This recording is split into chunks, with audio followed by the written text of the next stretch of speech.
Hey guys, what is up? It is the Fast Break Report here, bringing you guys another vlog. Wanted to talk a little bit about the Pacers Grizzlies game that took place the other day. I've been very, very busy as of late, and this was a game that I saw parts of. I didn't see a whole lot of it. I think I caught the fourth quarter and like the end of the second. But I'm just going to be honest, man. If this team can play this way for the rest of the year, like if they can do what they did against Memphis for the rest of the year, you're looking at a 50-win basketball team. Memphis, and I remember this in the beginning of the year, I said Memphis would be one of the top seeds in the West, and people said I was absolutely fucking insane.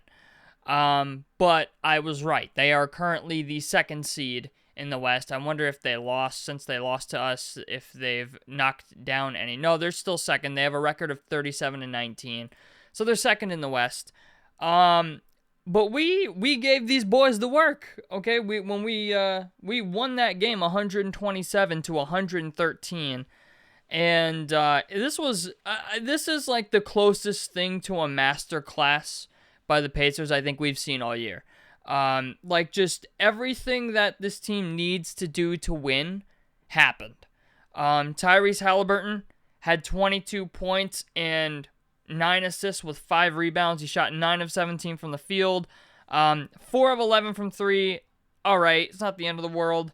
Miles Turner was amazing in this game, to say the least. I'm Miles Turner's biggest critic, I think, on YouTube.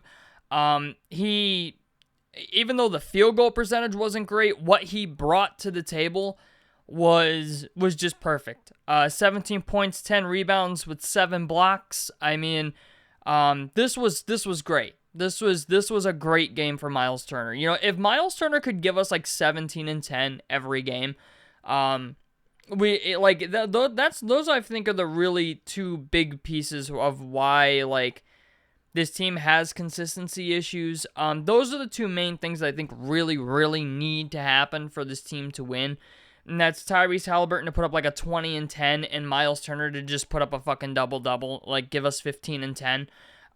If they can do that for the rest of the season and, just continue to be a really, really solid team, you're looking at a 50-win team.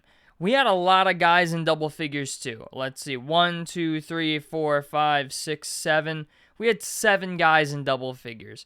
That has not been a problem for this team. Obviously we move the ball around a lot. We got a lot of guys that are capable of going off on any night. Even Siakam did well in this game. He had 16 points, 4 rebounds, 2 assists, shot 6 of 12 from the field. But one guy that really, really brought it on the defensive end was none other than Andrew Nembhard. Andrew Nembhard, let me tell you something about this dude, Andrew Nembhard. He is worth every dollar this man gets paid, okay? He put Ja Morant in hell, okay? Like, put the clamps on him, locked him to the floor. I mean, like, Ja Morant had no answers for that Andrew Nembhard defense, all right? I mean, Andrew Nembhard in this game, all right, you might look at the box score and be like, well, Andrew Nembhard only gave us 11 points, 3 rebounds, and 4 assists, which is still, I think, a very, very good game based on, if we're being honest. 4 and 9 from the field, 1 of 4 from 3, 2 steals, only 1 turnover.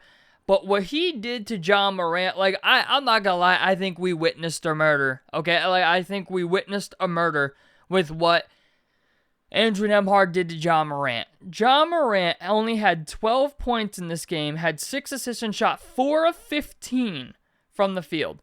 0 of 3 from 3 and had 5 turnovers with 3 personal fouls. You want to talk being a fucking menace on defense? Andrew Nembhard was a fucking menace on defense. We ain't even get into all the other shit. I mean, what did Ben Mathurin do this game? Ben Mathurin, I think, played well too, if I remember correctly. Ben Mathurin had 16 points on 6 of 9 from the field, 1 of 2 from 3 with 2 steals and a block. I mean, Tyrese Halliburton had a steal and a block. Andrew Nembhard had 2 steals. TJ McConnell had a fucking block. TJ McConnell had 7 points and 7 assists in this game. Whole squad showed up for this game against Memphis. Whole squad, okay? You look at Memphis, you look at their side of the box score. I mean, Zach Edey, all right. I mean, this is the dude who's like in arguably second or third place right now with his teammate Jalen Wells for Rookie of the Year, only behind Stephon Castle. And he put up 5 points, had 11 rebounds, and 1 block. How did Jalen Wells do? Jalen Wells had 17 points, 4 rebounds. He did all right.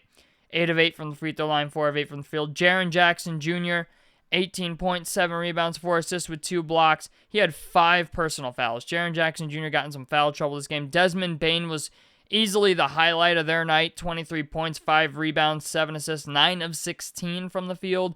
3 of 5 from 3 with 2 blocks. He also had 4 personal fouls and 3 turnovers.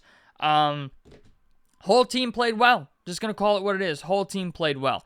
Also, I'm just really quick. I didn't look at this initially, but what is the, how did we do turnover-wise in this game? Because I know we usually have a lot of turnovers. All right, we only had 10. We had 10 turnovers. You know, that's for the whole game. That's not bad. I've seen it. Times before we have 12 in one half. So, not bad turnover-wise. I mean, we shot 38% from 3, 50% from the field. Whole team played defense well too. Memphis only shot 41% from the field, 31% from 3. I mean, if this team can continue this for the rest of the year, you're looking at a team that could get into the top 3. I'm not even kidding. Like right now, I'm watching the Celtics play the Knicks, and the Knicks are getting their ass beat. I think the Pacers, if they can really, really pull it together here in the second half of the season, have the ability to be very special going into the playoffs. Especially if Tyrese Halliburton can just play more consistently. I don't even really think we need him to do like 20 and 10, even though it's almost like a guaranteed win when this dude puts up 20 and 10. If he can get a double-double and Miles can get a double-double, that would be really, really huge. And Andrew Nembhard just continues to be a menace on defense. I think that's really like the recipe for this team to win is Halliburton being a consistent like 20 and 10 guy. Miles continuing to be, maybe a 15 and 10 guy. Nembhard just continuing to play defense really well. And just allowing Mathurin and Siakam to be like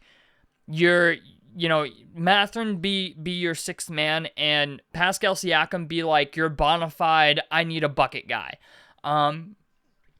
If they can continue to do that, I think this team's going to be very, very good. Obi Toppin, I didn't look at what Toppin did in this game, but I'm sure he was another guy who was in double figures. Obi Toppin is a guy I'm kind of glad we didn't get rid of at the deadline. I know he's a guy that I thought the Pacers could trade because he was rumored in a whole bunch of trades, and it's understandable of why they would try to move on from him.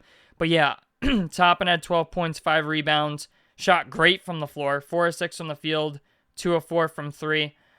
3 turnovers leaves a lot to be desired, but he's not a point guard. So, but we didn't commit a lot of crazy turnovers. Defense was great. Team seemed locked in. They looked like almost a little bit refreshed. If I'm being honest, like having that week off to like really just recharge a little bit, recharge the batteries. Have even the mental toll a little bit just coming off you. Might be a little bit as well, but very, very good. It was a very impressive win. We're playing the Clippers tonight at 5 o'clock. I'm hoping that we don't take the night off against the Clippers because if we can beat Memphis, we can beat the Clippers. And we have a tendency to take nights off against teams that we should beat, and then we end up losing. So, I don't know. We'll see. I look forward to seeing what Tyrese Halliburton does against the Clippers. I look forward to just the whole game. I want to see if they continue this momentum against the Clippers today. It should be very interesting. I'm also looking for Andrew Nembhard to continue his stellar defense. I'm assuming they're going to put Pascal Siakam on Kawhi Leonard if Kawhi plays today. And Andrew Nembhard is probably going to be put on James Harden. But this should be another good game, another fun one to watch. So tell me what you guys think about this down below in the comment section below. A like helps me out. Subscribe if you guys want to see more on the Fast Break Report. And I'm out of this motherfucker. Peace, guys.